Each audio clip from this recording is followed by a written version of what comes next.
Los refrigerantes actuales los dividimos en 4 grupos. Uno de ellos son los compuestos puros. Los compuestos puros son los gases refrigerantes que solamente tienen un solo tipo de moléculas. Tal es el caso del R11, del R12, del R134A. Las fugas en un sistema de refrigeración no alteran su composición. De ahí siguen las mezclas azeotrópicas. Las mezclas azeotrópicas se componen de 2 moléculas. También tienen la misma composición en fase líquida que en fase gaseosa. Las fugas no alteran su composición.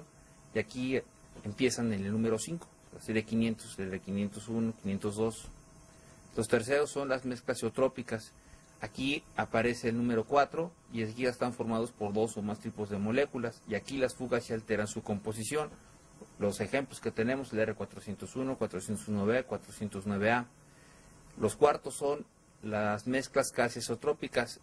Aquí, a diferencia de las azeotrópicas, es que el deslizamiento de temperatura que tienen es muy pequeño. ¿Qué es el deslizamiento? Tenemos aquí en nuestra gráfica el punto de burbuja y el punto de rocío.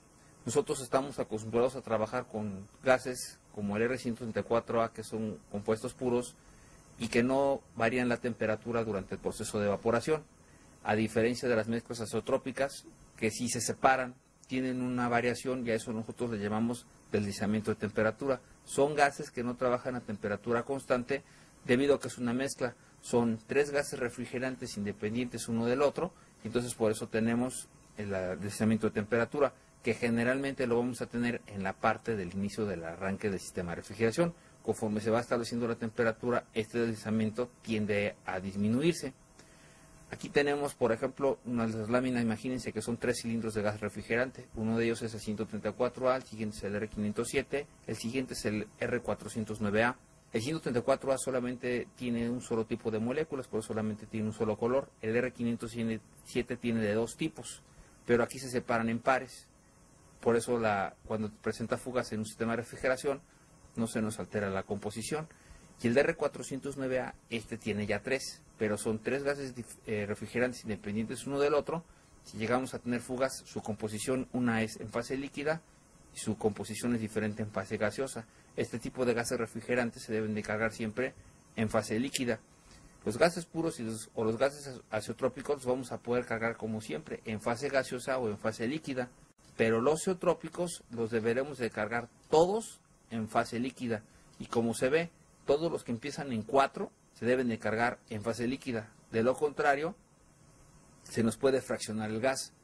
De hecho, cuando cargamos este tipo de gases refrigerantes, la recomendación es que le coloquemos un pivote en la válvula de carga para que nos sirva como elemento de expansión y nos ayude a amortiguar un poco la presencia de refrigerante líquido que vamos a estar cargando al sistema, ya que esta nos puede ocasionar que se nos desplace el aceite del cárter del compresor y se nos atore en nuestro equipo por inundación, o si lo hacemos muy rápido podemos ocasionar hasta un golpe de líquido en el compresor, dañándolo. ¿De dónde vienen los números?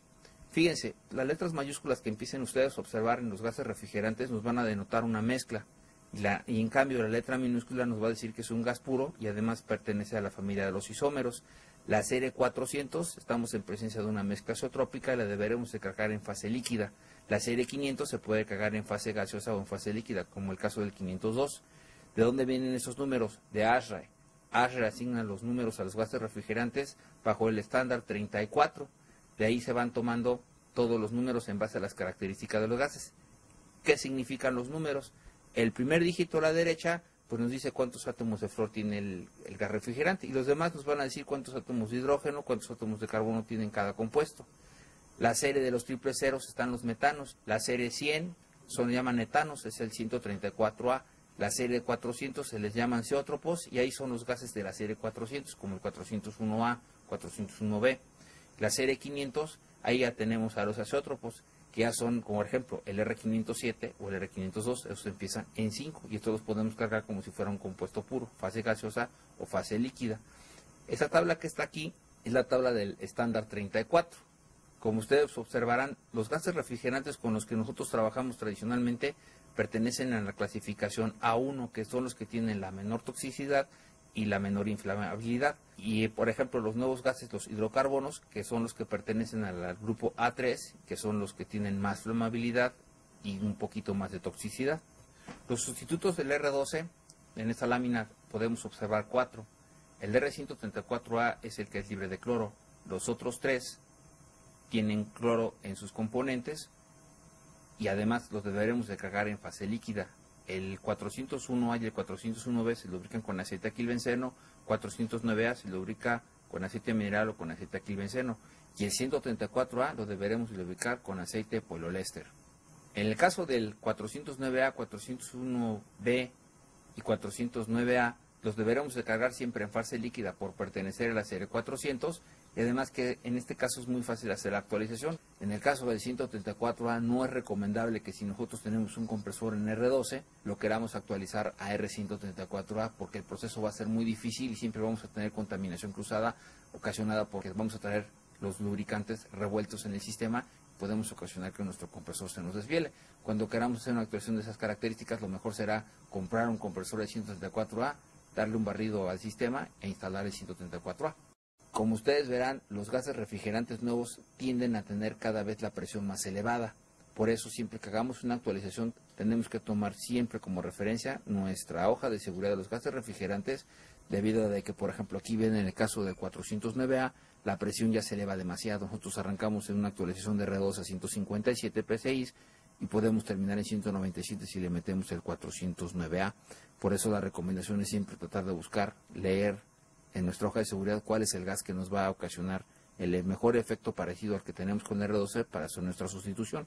En el caso del 502, aquí tenemos un poquito más de opciones. Al igual tenemos nuestras mezclas 402A, 402B, 408A, que podemos lubricarlos con aceite alquilbenceno. El 408A lo podremos lubricar con aceite alquilbenceno o aceite mineral.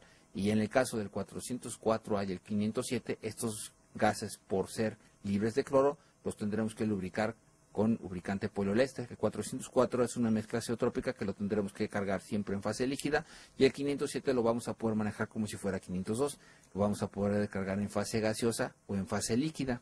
El 402A y el 402B los podremos lubricar con alquilbenceno. El 408A puede incluso trabajar con aceite mineral o aceite alquilbenceno, y aquí es muy fácil hacer la actualización.